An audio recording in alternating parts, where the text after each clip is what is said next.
Okay, good morning students. Welcome back to the course Embedded Systems Design. Today we shall be discussing about the topic application and domain specific embedded systems. Now here in today's course you will be learning about few examples of embedded systems like washing machine and automotive vehicles. Now what is an embedded system? An embedded system, it is designed to perform a specific task, and this task it can be AC, or an embedded system it can be performed to do a task of a microwave oven or other things. These are specifically designed to perform only one task, or else they can be designed to perform specific application areas like consumer electronics. Similarly, these embedded systems, they can belong to the applications of telecom sector, automotive industries, or in biomedical field. So these embedded systems, they can be targeted to a specific application also.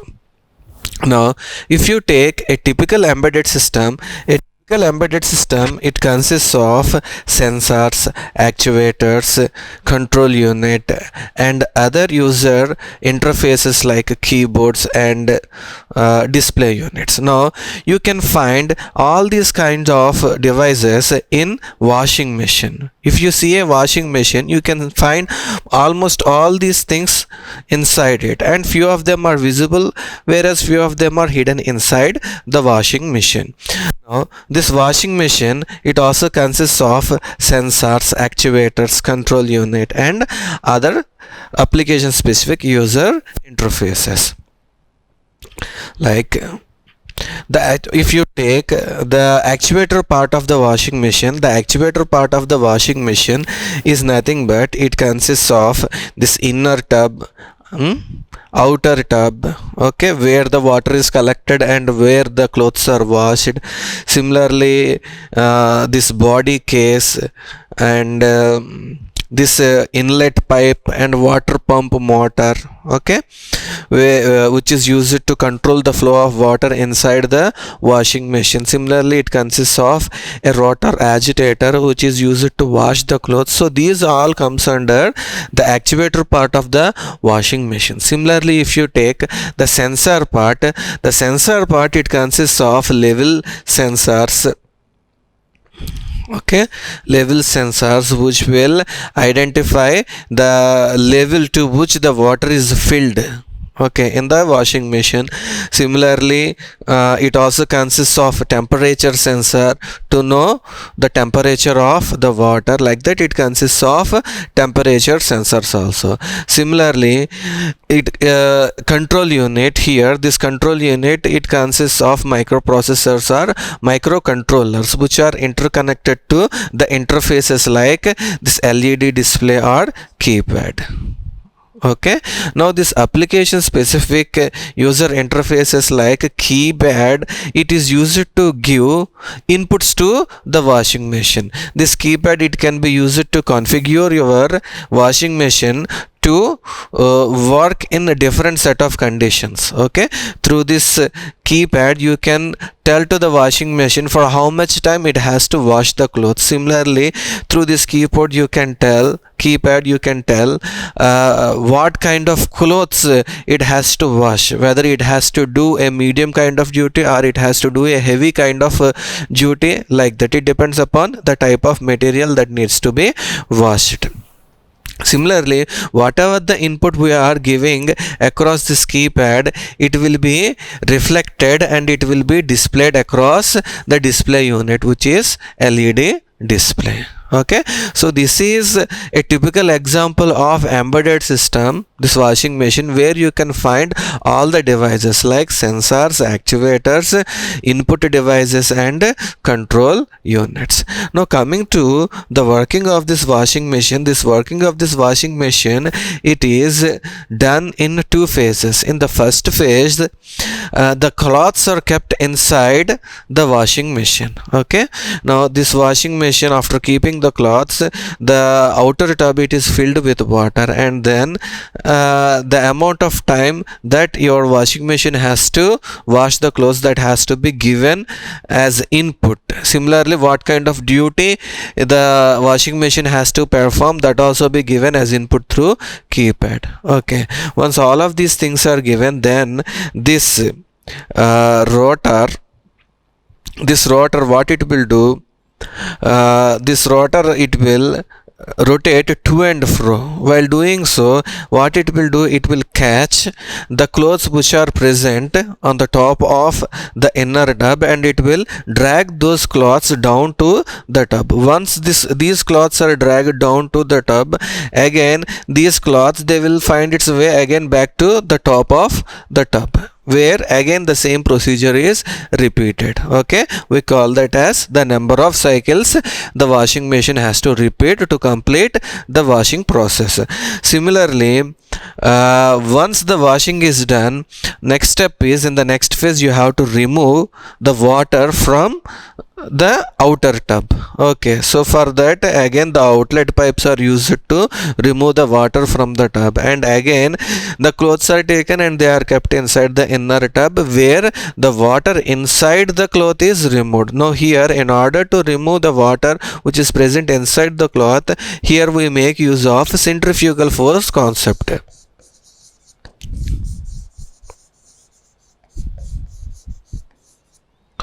Okay, so where the inner tub it will spin at a very large speed, where it rotates several times per minute. By doing so, it forces the water present in the cloth to come out to the outer tub, from inner tub to the outer tub. Again, these outlet pipes are used to remove the forced water that came from inner tub to outside. Okay, we call this phase as rinse phase. Okay, spin and rinse phase.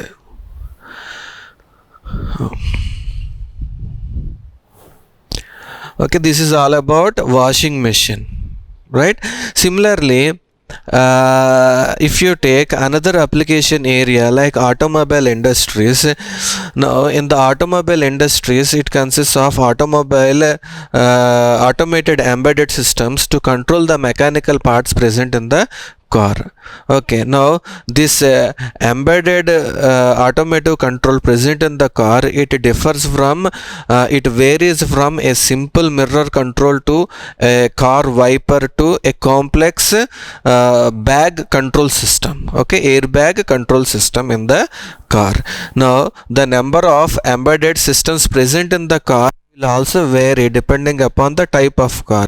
If it is a normal car, it consists of 20 to 40 embedded systems, but if it is a very expensive car like Mercedes or Benz, it consists of say some 100 to 150 embedded systems. Now this embedded system present in the automotive vehicle, it consists of control unit, which internally consists of a microprocessor or a microcontroller, or if it has to perform the tasks very fastly, then it must contain DSP processors, or it also contain the hybrid form of the control unit, where we can see both the embedded systems as well as the DSP processors.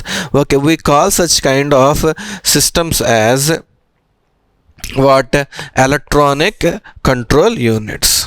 Okay, we call that such type of hybrid units which consists of both the microprocessors or digital signal processors. We call them as electronic control units. Okay, now this electronic control units, again they are classified into two types. They are high speed electronic control unit or a low speed electronic control unit.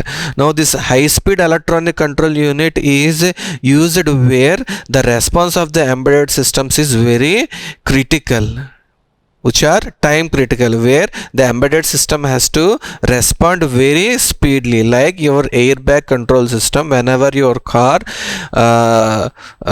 gets to accident, then the airbag, it should get inflated, it should open immediately. So which is time critical. For such type of time critical systems, we make use of high speed electronic control units.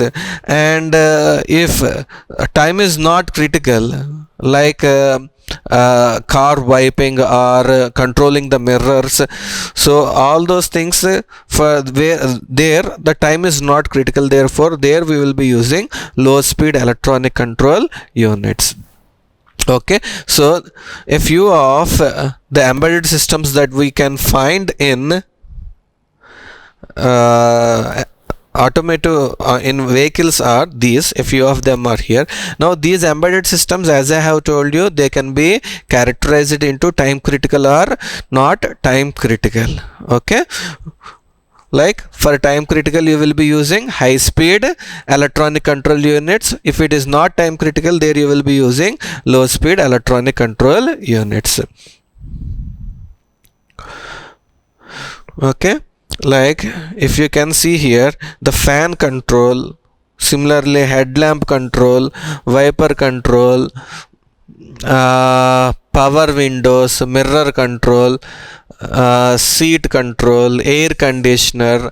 Now these are not time critical. Even if there is a delay in response of these kind of embedded systems, nothing danger will happen. So these things, they can be employed using low speed electronic communication unit, control unit. But the remaining things, which are engine control, instrumentation, airbag control, power steering, and fuel injection control, ABS means anti-lock braking systems, and suspension control, so these should work in real time. They should take the inputs and they should give the response in a very fast manner. With no delay, they have to give the output. So for such kind of systems, we use high speed electronic control unit.